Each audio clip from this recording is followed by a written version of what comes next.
Hi, I'm Chris, And I'm Eli. and we are the Landlord Gurus. We've been managing our own rental property for decades now, and we've created this show to share our experiences, tips, and best practices we've refined over the years. Thanks for joining us, whether you found us on YouTube or our podcast or on landlordgurus.com. Before we get started, just a reminder to like, share, and subscribe so you'll get notified when we put out new content. Hello, everyone. I'm Eli, and this is Chris. We are the Landlord Gurus. Thanks for watching or listening. We are on YouTube and also up on most of your favorite podcast sources. So if you haven't already, please remember to like, subscribe, share this with anybody you think might be interested. We appreciate you being here and following us.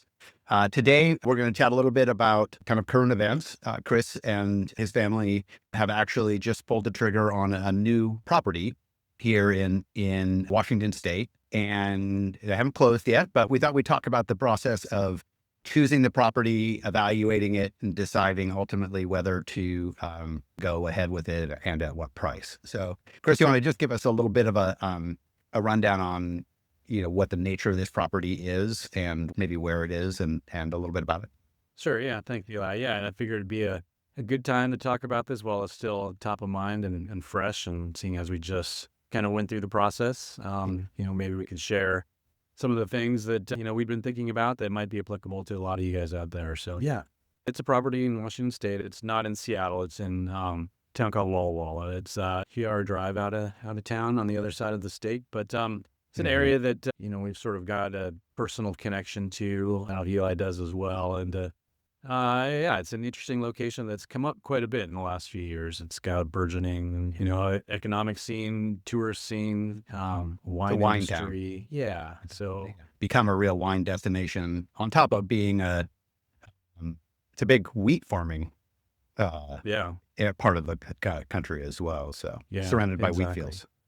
Yeah, and it's in our minds, pretty kind of relaxing place to be. That we've been looking at a lot of, I guess, a couple of different fronts. Mhm. Sort of near term thinking as well as, long term, even medium term ideas, and then some long term ideas as well. So yeah, the town itself is a place that we can see ourselves kind of moving to in retirement. Mhm. At least splitting time, if not 100% there, at least partially, half time at least. It's sunnier when during the winter and grayer months Yes, of the in Seattle, it right? definitely is. Yeah, and it does get Yeah. hot in the summer. But yeah, it's definitely on the sunny side of the state, as they say. You're right. It'll be colder than Seattle in the winters, but Right. it'll be much more clear Exactly. usually. Exactly. Yeah, and it's got it's outdoors types of environment, things to do that we particularly enjoy. Hiking and biking Hiking, and biking, golf, even. So yeah. It's kind of appeal and a lot of appeal to us in that way. It might not be right for everybody, but we like it. good restaurants, nice little shops downtown, very manageable. Uh, Flat, is kind of nice, I Yeah. think. Last time I was there, riding around town, down to the patisserie. And so, anyway, it's a cute, approachable town. So, Exactly. Exactly. And again, there's community there that we enjoy and that we have connection to. So that helps as well. And it's a like 45-minute flight between Walla Walla and Seattle. So mhm. it's not bad. So, all right. So we know why you chose it, and now you alluded to this, but long term, which Right. is that ultimately you may spend some time there. Uh, what are your thoughts about the short and kind of medium term, and how did that play into what you chose in terms of a property? Yeah. So we had been looking for properties that we could ideally purchase now and rent out while we Mhm. were not living there. And then when, it would be the sort of thing to rent out, uh, likely on a long-term rental basis and hold on to that until we're ready to make the move there more permanently.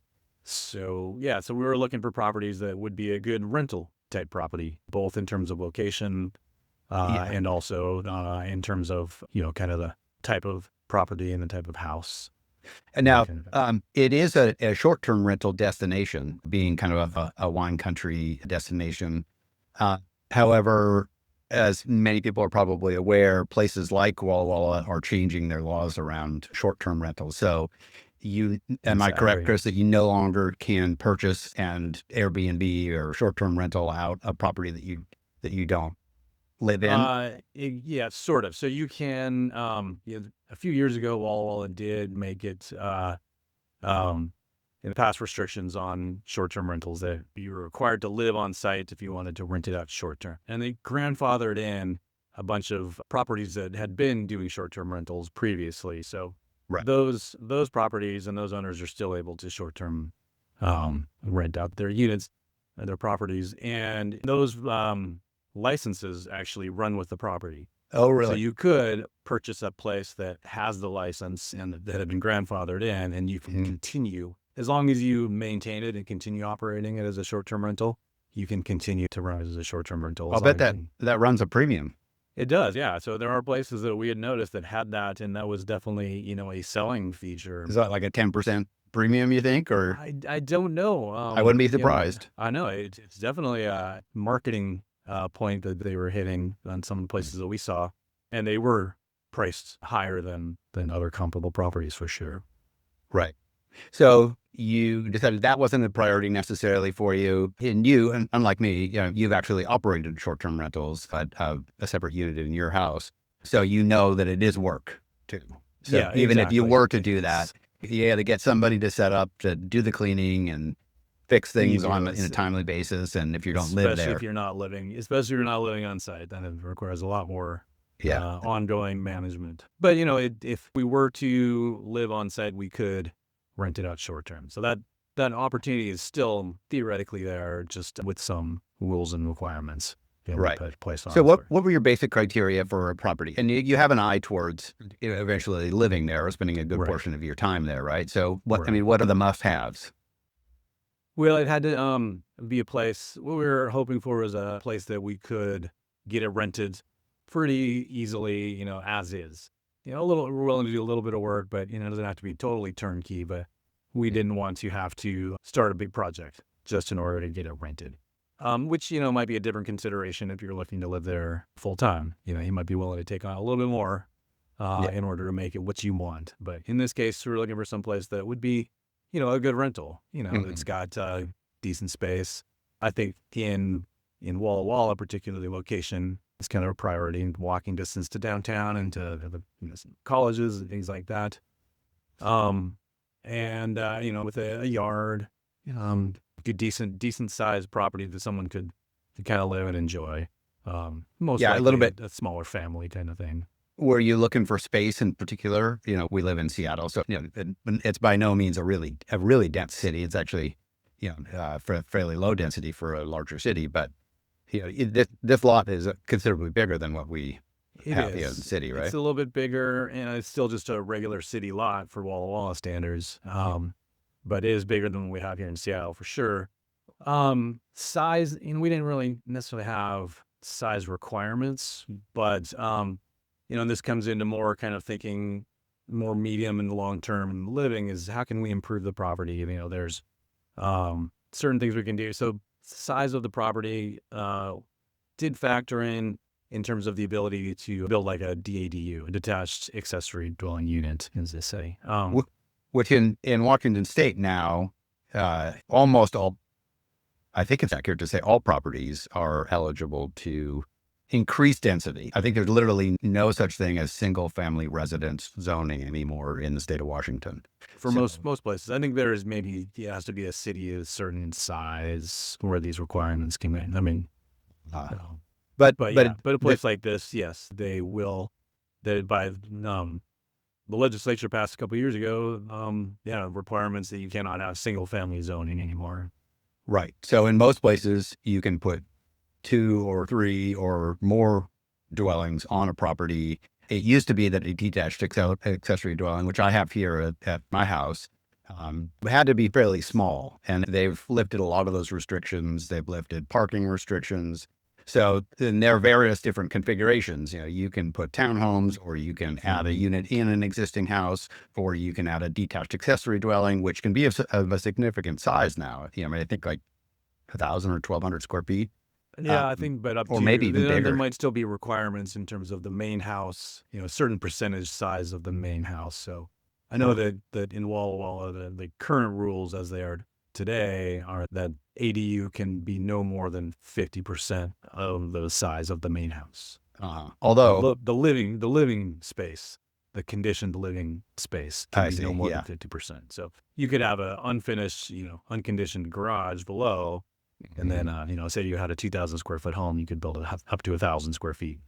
So all that is to say that the door is really being kicked open, and Yeah. for people to increase the density on properties in all of the state of Washington, including Walla Walla. So, And I think Walla Walla is very, progressive in terms of that, as far as allowing more density and more housing. I think housing has been in short supply there for a while. which is the reason behind passing those short-term rental Yeah, laws, exactly. restrictions, is that you end up with all their housing stock on the short-term rental market instead of housing residents of the town. It's a problem. Yeah, exactly. So you're right. That's why they passed that rule, and they've been still very open to creating more density. So from my understanding, they are much more receptive to building DADUs on the property. So All hopefully right, so that you were goes, looking relatively smoothly. Yeah. you were looking for a property that was conducive to potentially adding value in one way or another, and a nice size flat lot with an alley, right? Yeah. That's Big one that bonus for yeah, sure. I'll always look for alleys. I love them. I mean, makes Yeah. construction a lot easier if you're doing projects, and Exactly. the garbage cans can live back there, and you're kind of bounded on two sides. You don't have a direct neighbor on that side either. Exactly. Yeah. It just gives the DADU more room to breathe. And That access. It would be access. access from the alley. It could be. Yeah. Yeah. Okay. So then, in terms of the house itself, the structure, you liked the lot. Give us a rundown on kind of the nature and the condition of the house, and then let's talk about how we evaluated that. Yeah. So it's an older home for, our location out here. Maybe not for some new East Coasters, but 1910, I believe, is the date that it was built. So yeah, it's older. It's it's had some upgrades in the meantime, and in good condition. I'd say it's not pristine. It's not something that you'd see like kind of in a luxury home magazine or anything, but it feels like it's got decent bones. Fairly open layout, so that there's kind of potential to kind of use it in various different formats, or even do some additions or remodeling or whatever. There might be some potential, and not that we're necessarily looking to do that right away, but it's got the potential. But like I said before, it's sort of ready to go, kind of as is, with a few little things that we can talk about. Well, Yeah, I mean, it's been updated, but isn't fancy, and maybe there are a few quirks. there are some quirks, in some older systems that will require some upgrading, but right. Yeah. So this gets into what I think is one of the more complicated aspects of buying a property, whether or not it's a rental or a single family, and that's evaluating the property itself, and also being mindful about certain types of systems. So in my mind, the electrical service, the HVAC, if you're doing multifamily, weather and how utilities are separated. That's not the case, with this. This is a single family house. And then, there's kind of the shell and that kind of thing. So you had a very comprehensive home inspection done on the property, right? I mean, I looked at it, and yeah, it was very detailed, much more so than I think any I've gotten done before. like cracked electrical plate, or even things like no doorstops on the doors, so that yes, okay, you open the door and it'll bang on the wall and you might get a mark, which is all true. Right. So the fact that it was called out was interesting to me, but so yeah, a lot of little things like that were good to see and were sort of common sense, but also a lot of different things pertaining to siding and crawl space and roof and windows and things like that, and some wiring things that were good to see, because before we bought it, we weren't going to get into the crawl space and do that much poking around. So now that house would have been built during the era of knob and tube, right? Maybe even before electrical service. Before. There definitely was knob and tube there though. Yeah. And Is there some knob and tube left no, in I that? think it's been all replaced. But Yeah, for but those yeah, for those who don't know, Google it. It's generally, especially now, considered to be like so old and kind of a dangerous system.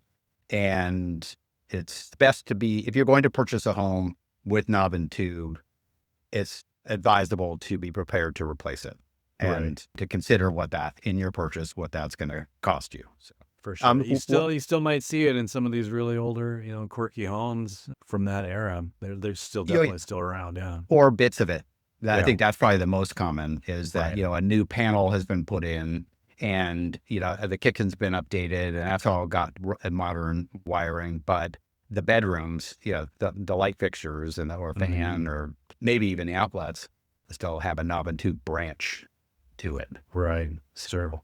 And it is intrusive to get to those things and to fish new wires. And so Yeah.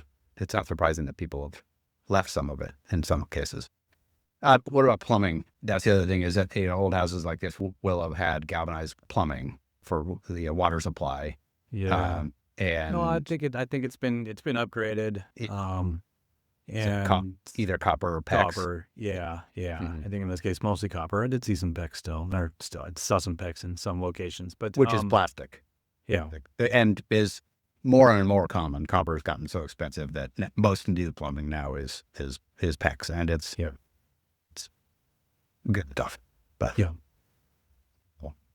yeah, if it didn't, you probably would have seen, and your inspector would have noted rust in the Yeah. a If our it was Portland property. galvanized, yeah. You'd get a little bit of rust if a picture had been sitting for a while, Oh. and the water flow, the pipe kind of it corrodes from the inside and it closes in on itself. And so you get lower and lower water pressure as a True. result. So again, something that at this point, there's nothing really wrong with it if it's still working, but it's probably not going to work for very much longer, at 115 years. Right. And it's probably not working great, even if it is working. Right. Like you said, if the water flow is not as good as it would otherwise be. Right. Okay. So on those two fronts, the property is been updated. Sewer is another one. What did you? I know that came up. So as a part of your inspection, you had the sewer scope, We did a right? scope. Yeah. Yeah. And, there were some blockages noted. And this was something that, I wanted to find out exactly the extent of the blockage. Like, what was it going to take to clear it, to make it, because again, this is going to be a rental at first. And the last thing we want is to rent it out and a month later get that emergency call saying, that everything's backed up. So, that was a consideration first and foremost. Like, what do we need to do to get this running, all the way through again? And what was the answer to that? Is it clay or No, it's cement or? No, it is ABS, mostly ABS. Oh, so it's been mostly replaced. Yeah. I think maybe there's still some cast iron. ABS is the black Yeah. plastic. Yeah. I mean, so it might have been a combination of various different things, but, yeah. And so that was one of the harder things, or maybe one of the more time consuming things to try and figure out. I contacted multiple plumbers and got different answers from every one of them. Of course. Yeah. That's anything from, don't worry about it, to, you need to dig up the whole side sewer and replace it all from the street. And what'd you settle on? I mean, what are you going to do about it? Do you know? So the plumber that I guess was recommended by a personal contact who he trusts, and so I decided to take his word for it above the others, was that it should be able to just get rooted, either through hydrojet or a rooter or something. Are there roots getting into? It looked to me like there was some based on the video, but yeah, that's common at joints. Yeah, especially the older stuff is that, those roots once they get to the water, then they start to grow in, and they can be chewed or blasted out of there. Yeah. But the disconnection or misalignment in sections of old sewer is one of the biggest issues. That's the bigger issue. You can't really correct that. And the fiberglass liners they put in, they can compensate for it, but they can get past it, but if it's too offset, then you kind of have a restricted flow. Exactly. So, yeah, and in this case, so we did not see any offsets or any disconnects or any breaking in the pipe. Okay. So, that was a good sign. So yeah, I mean, I kind of wondered why one of the plumbers recommended a complete replacement, other than Because he's a plumber. because they can. Yeah. Right? But Yeah. I don't know. Maybe there's a good reason, but I think we're going with the ones that came recommended and what he suggested. So I think that's a good place to start. And just as a note from personal experience, the old sewer is generally either, if it hasn't been replaced with ABS, which is what's modern, it's usually sections of pipe that are either clay, it's kind of a red clay, or concrete. And concrete, the problem is that the cement erodes away and it leaves the pebbles. And so stuff catches on that. I had a total blockage at a house a couple of years ago where a young kid who was learning to use the bathroom was flushing the wipes, and the parents didn't know. And so, $2,500 later, it had to be cleaned out. And I did bill my tenant. I gave him a bit of money towards it, but it was not on us. Yeah. But clay generally is better than concrete if you're getting to choose, and ABS or PVC, I guess in some cases, is much better. Would be the best. Or yeah. What I did here was to line an old section with the Right. with a fiberglass. So that's as good as new, basically, and then connect the new to that. Right. So what else? We've got plumbing, electrical. What was your HVAC system? So yeah, there's the big concerns here was there's an air conditioning unit that was pulled, and I want to say like 40 years old, or more. And so, in using the what is it, the gas, the Freon, that's no longer allowable, right? It hasn't been for decades. Yeah, and they outlaw something that you can't even get it anymore. So anyway, that air conditioning still works, and when we were in there, it worked great. But yeah, it felt like one of those things where, again, with renters coming in, we would want to replace that now before it became an issue, because it likely would become an issue pretty soon. Not an easy fix. Yeah, exactly. So let's take care of that. Which means what? What are you going to do about it? You're going to replace the... Yeah, we'll replace the unit. Yeah. Oh. Be much more efficient. Oh, yeah. You're going to replace it with a heat pump. So heat pumps will do both cooling and heating. Right. Right. We haven't made that final decision yet. What's the heat source? There's a furnace, gas furnace. Gas furnace. Yeah. Okay. Yeah.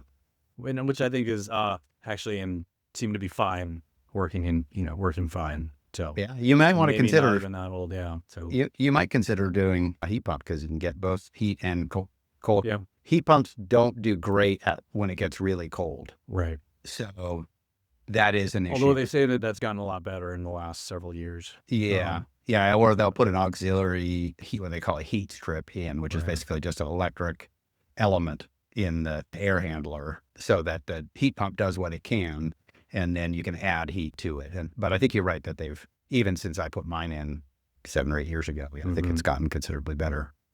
So, and they're very efficient. But yeah. Yep. So we'll look, again, being a rental, we might not go with the heat pump right away, but we'll see. Yeah. We'll take a look and compare costs and stuff. And the other thing that we're looking at is the water heater is something like 9 years and 7 months old. So, with the expected life, they say 10 to 12 years. So know that at 10 years and 1 day, but I've learned my lesson. Yeah, we have talked about it on other videos, but 3rd floor water heater. I had more than my share of leaks and flooding in the last couple of years, and the water heater is an avoidable one by just believing the expiration date, because they do rust out. Yeah, and pretty much on that date. So we will we'll go ahead and take care of that as well. That's probably gas as well. Yeah. Yeah, you got gas in them. It probably makes sense just to stick with gas for your heat sources. Given that that's what you got there. How about building envelope, roof and windows and siding? Yeah, newer roof, newer windows. Siding appears to be, what do they call it? Hardy. Hardy, Yeah, material. So that's that the composite type material, right? It's a cement. So- It's a fiber cement board, Right. basically cement base with wood fibers in it, embedded in it. Yep. Yeah, and so there were some issues called out. I think there had been some water damage prior to them putting a new roof on. So it appears that those issues have been resolved.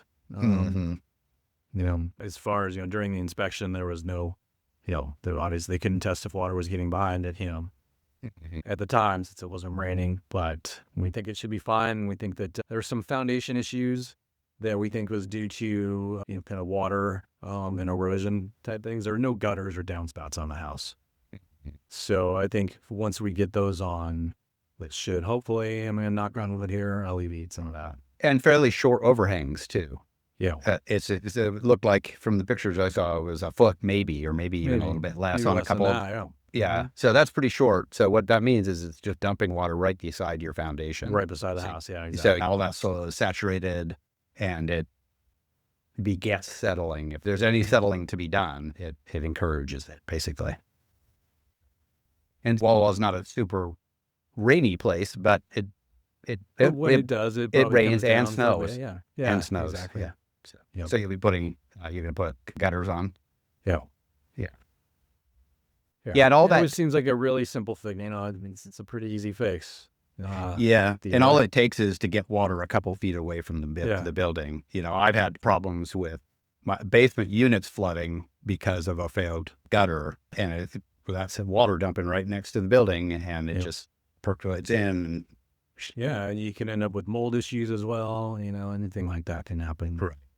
And actually, Chris, you and I have done this together. Dry well is a pretty effective way to deal in many cases. I mean, you might want to be careful if you're on a slope or if there's any risk of erosion, but for handling stormwater, where you dig a hole of a couple feet in diameter and a couple feet deep and fill it with a rock, not a compacted, a porous rock, and it basically is a catch basin that allows water to disperse back into the ground. Right. Yep. If you don't want it dumping out onto the surface, basically. Right. Yep. Yeah. Okay. What else do we not thinking about? And what was the hard part about making the decision on this house? Yeah. Well, so a lot of the stuff that we just talked about, as far as the plumbing and water issues and things like that, foundation that we went through. So we, went through that inspection report pretty carefully and talked with electricians and talked with plumbers and talked with builders. We talked with you and talked with, some other people that are down there, just to kind of feel confident that, that the structure was going to be okay. Yeah. That there weren't going to be a lot of other issues that might pop up and that we hadn't been really looking at or paying attention to. So, that whatever issues were there could be managed relatively quickly and easily. So that was sort of the big one. And then just regular market conditions, like, are we paying the right price? What's other stuff going for? What are the other things on the market? How fast is stuff moving? And, I think we had the benefit of the market being somewhat slow right now, if not everywhere, at least over there. So, that gave us some time. We didn't have to, I know that a lot of stuff in recent years, right? You see something come on the market and there's multiple offers immediately.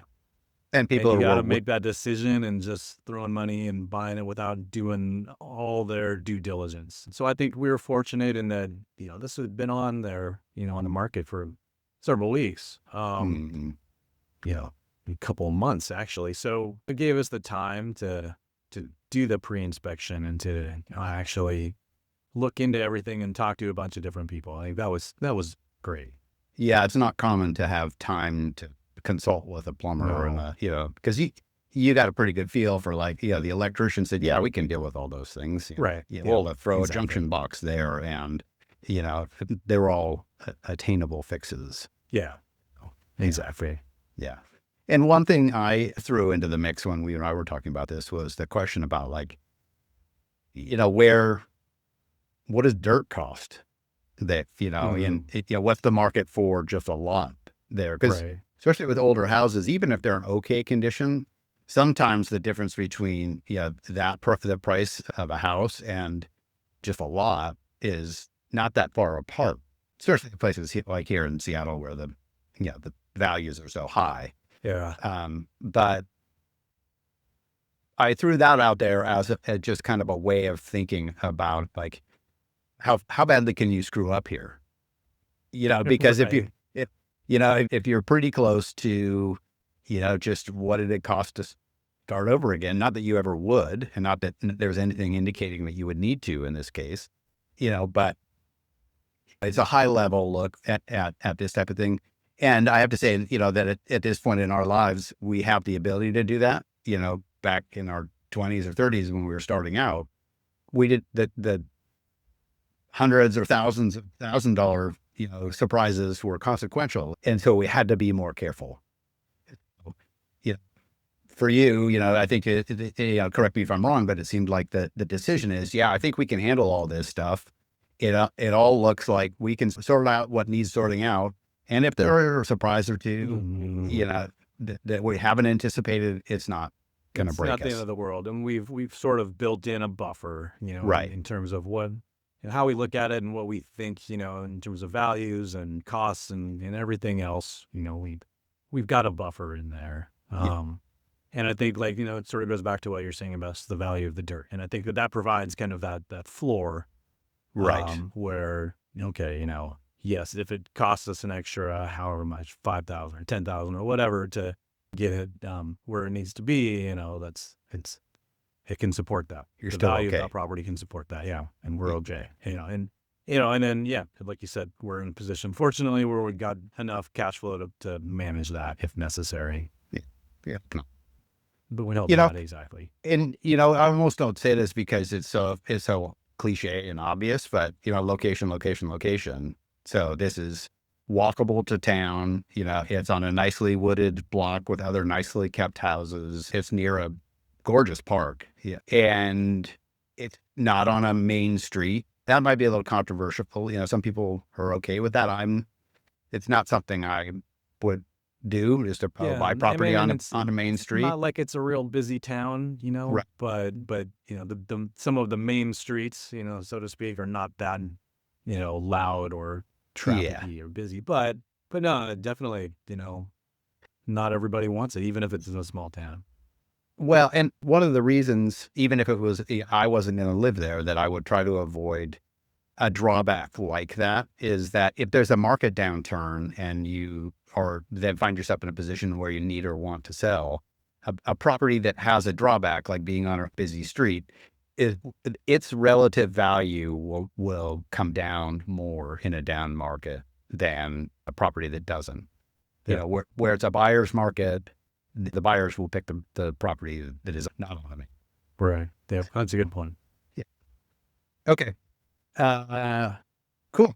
Well, I'm excited to see the place. Anything we didn't touch on, or that kind of went into how you chose it, or how you decided that it was an okay risk? Yeah, no, I mean, it pretty much covers it.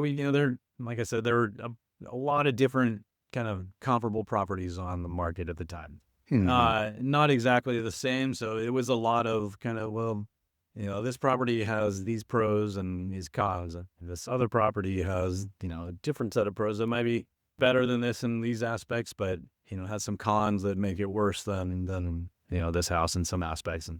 And so there was a lot of that kind of evaluation, whether it's on a busy street or not on a busy street, and all these different, things, and all kind of around the same price point. So it was, there were a lot of different things. It wasn't like, oh, we got to have this one immediately right now. Buy it. Which, even if you do feel urgently about it, it's best to keep calm, Yeah, not get too carried away. exactly. Yeah. So, which you did a good job of. So, okay. Well, thanks, Chris. I guess we'll leave it there. Again, we're Landlord Gurus. I'm Eli, and that's Chris, and we appreciate you listening or watching. We hope that you will subscribe, like, share, all those important digital age things to do, and come back and see us again. Leave questions if you have them. Thanks. All right. Thanks, everyone.